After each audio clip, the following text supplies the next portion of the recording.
Bismillahirrahmanirrahim. Alhamdulillahi Rabbil Alamin. So in ons vorige video het ons gepraat van die 6 geloofsartikels. Vandag gaan ons kyk na die eerste een.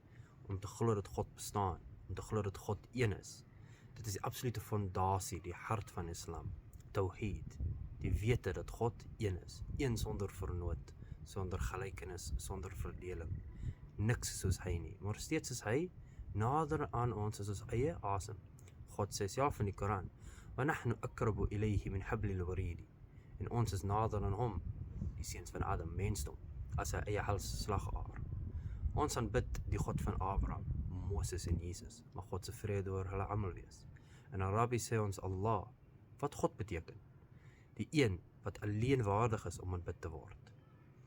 Om die eenheid van God te beskerm is die grootste daad van die hart. Dit is die sleutel tot vrede, nederigheid en opregtigheid. Assalamu alaikum wa rahmatullahi wa barakatuh.